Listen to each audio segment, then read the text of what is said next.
If you're looking to take your perfectly fine OEM Honda taillight and replace it with a poorly made nightmare cone, then this is the video for you.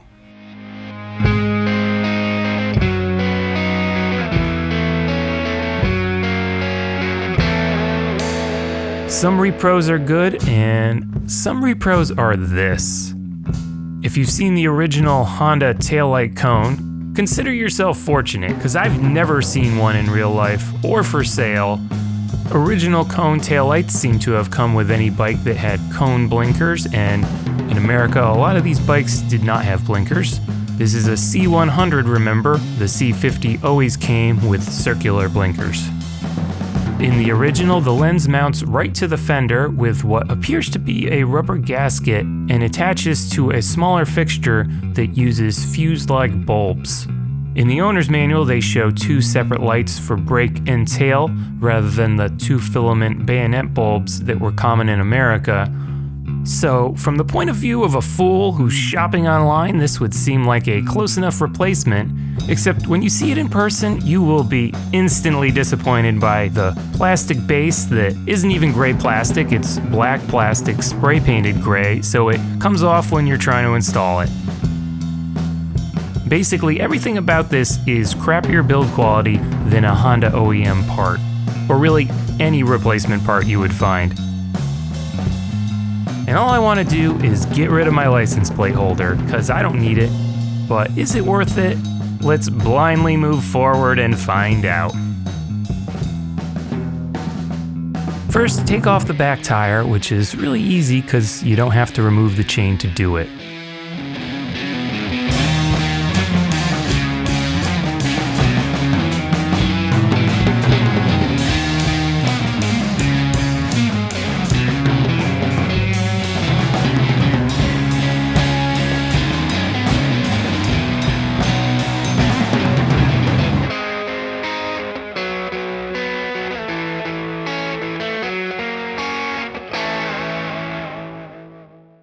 Underneath the fender are two of the rustiest bolts I've seen in a while, because I broke both of these bolts trying to get them off, like snapped them in half.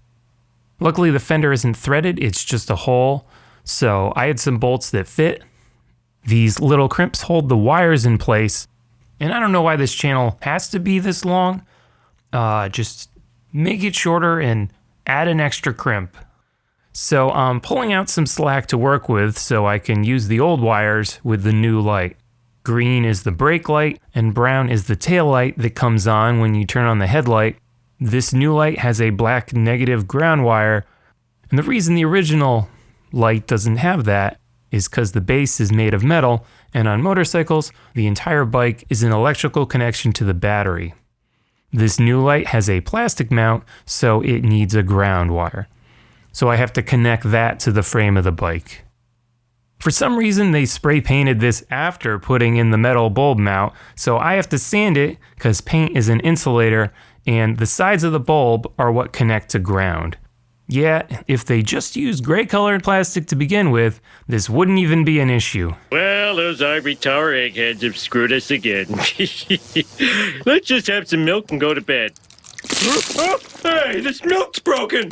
But in the spirit of blindly pushing forward, I'm gonna cut the original wires and strip the ends so I can put on new bulb contacts. Even though it doesn't matter, because the plastic insulator was so cheap that it's split in half the first time I took it apart. And I'm putting on the new bulb contacts so I can stick the wires through the holes. That's the whole reason for that, and if it splits in half, then I never had to do that to begin with, because I could have just slid it in sideways.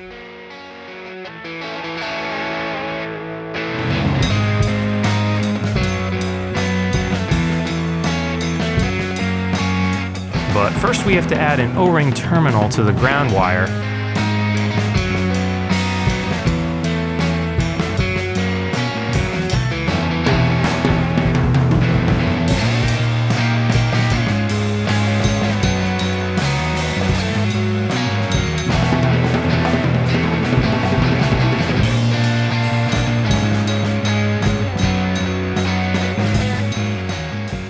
Also, I need to cut some of this plastic out because when it screws down, it pinches the wires. because the light may be centered, but the hole where the wires go through is offset. And there's just not enough clearance. And I'm not drilling holes in my fender to accommodate this spray painted plastic. Oh yeah, I also need to drill mounting holes because the ones it has don't line up. So I don't know what the origin of these really are. Like, were they universal moped lights and then they just spray painted a bunch and called them C100 lights? Because nothing seems to really line up right. Now let's talk about bayonet bulbs. I'm sure it was common knowledge in the 60s, but today you don't see them around. So I had to figure this out the hard way. These bulbs can't be reversed. One bayonet is higher than the other, so you have to get the wiring right. You can't just be like, oh, whatever, I'll just spin the bulb around. But it really isn't that hard to rotate the wiring after installing it. Like, you would pop out the insulator and then twist everything and then insert the insulator, 180 degrees. And that's all you have to do. Also, these lefty loosen, turn it left, then pull out. Don't pull when you're turning it. Bayonet bulbs, ask your grandparents. Now, my story begins in 19-2. We had to say dickety, cause the Kaiser had stolen our Ware 20. I chased that rascal to get it back, but gave up after dickety 6 miles. Dickety, highly dubious. When you're putting it together, the insulator tabs slide down these channels. You can use a flathead screwdriver to push down on the contacts to force the whole thing in there. Kind of tilt one side in first. When you push the bulb in, it bottoms out the spring, so the spring pushes the wire contacts into the bulb contacts. The ground wiring is going around the mounting bolt, but I want to file out the hole to make sure there's bare metal for electricity. There was a lot of putting it together and taking it apart to figure out which bulb contact lit up which filament. Just remember, green is the brighter BrakeLight, brown is the always-on TailLight. There was a lot of trial and error that was made more difficult because this base doesn't even mount to the fender very well. There should be more room underneath, and really, the whole thing should be a little bigger. Everything is way too imprecise to be this cramped. When I first put it together, everything was working, but in reverse. The BrakeLight was the dimmer light, then I had to take it apart to cut out the plastic, and that was pinching the wires, and when I put it together again, I couldn't get the BrakeLight to work. Or if I flipped it, the BrakeLight worked, but the TailLight, the light that's always on when your key is in the second position, didn't work. I did a continuity test of the bulb contacts to ground, and from the battery box to the end of each wire contact. The results were a confusing dystopia of incongruent electrical information. So I was kind of hung up on that channel. Why so many rear lights come with cables that aren't long enough? Are they putting bullet connectors in that channel? Did I pull one out when I was giving myself slack to work with? So I ended up pulling out the green wire, and yes, there are no connectors in there. It's a solid wire to the battery box, the way it should be. I was ready to give up on the BrakeLight, but started thinking that maybe a contact was grounding out when I put the bulb in. So I put electrical tape on the inside wall and put in the bulb before mounting it on the bike so I could remove extra slack from the wires. Because again, there's no room under there, the wires can't move.